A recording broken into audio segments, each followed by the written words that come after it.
Nebraska's National Agricultural Statistics Service says the condition of the state's soybeans improved over the last week. The latest NASS report lists 61% of the state's beans in good to excellent categories, a jump of 3 points from a week ago. Nebraska Extension plant pathologist Loren Giesler says growers can be scouting for several diseases in fields across the state. We talked with Loren at last week's Soybean Management Field Day event in North Platte. Well, this time of year is a great time to scout for some of these problems that then when you're making seed selections in the future in those fields, you can use some resistant varieties. So, this time of year we start seeing our sudden death syndrome show up. We're seeing white mold show up. Phytophthora earlier in the season through now can be there, and even brown stem rot. So quite a bit of diversity out there on what they could be seeing, and really a good time to scout for it. Give me the background on sudden death syndrome and where you might find it. So SDS, we've been seeing a little bit more of it throughout the last several years, and particularly the eastern third of the state, I would say really becoming more common. It's not in every field. And the other thing is all of these we're talking about are diseases that are managed really field by field, and very specific.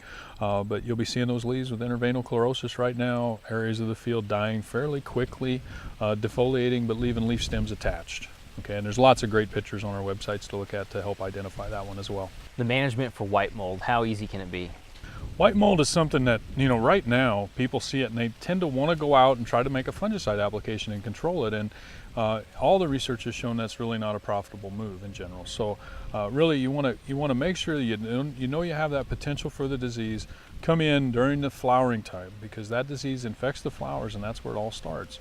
If there's no flowers, your crop's really not susceptible if you haven't had the disease yet. So you really want to watch that, and then in the future years, I'd really recommend going into looking at some applications during that bloom time of year. And unfortunately for a lot of our growers, this is really becoming pretty common, with our weather patterns that we've been seeing. So is it becoming more common than just those areas, the low-lying areas that don't get a lot of wind, or areas that you've drilled, or Yeah, I think it's more geographically. I think it's, more particularly the northern part of the state, you tend to see a lot more of it. But, that northeast section, and in any of those soybeans up in the northern section going towards central Nebraska, really becoming more common. Not everywhere, but it is there. The other thing with that to consider as you go into the future is, if you're doing any row spacing that you have the ability to go to wider rows and it fits, that's a good move for that. Brown stem rot? Brown stem rot, we haven't seen a lot of brown stem rot in the state, but we see it every year, and it looks a lot like SDS. So it's always important to make sure you're identifying that one correctly, and the leaf symptoms can look almost identical. So really, really good to make sure you're pulling plants, splitting stems, and again, seeing if you see dark discoloration in the stem, you'd be dealing with brown stem rot. Management issues? Management on that one, really going to be a variety selection.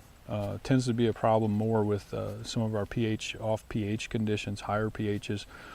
But really something that you're going to be doing variety selection for. And phytophthora to finish off. The last one, phytophthora, really one that it's a water mold, likes those flooded conditions. This time of year, looking at pivot tracks, great place to scout for it. Right there, on those wheel tracks where there's some standing water, sometimes you can see some dead plants. The key on that one is to keep in mind that if you see that pretty much anywhere in the field and you see scattered plants, you're probably having some yield loss in addition to those dead plants. So make sure you're selecting variety resistance, that you've got good tolerance, a field tolerance score as well as resistance, and then using good seed treatments.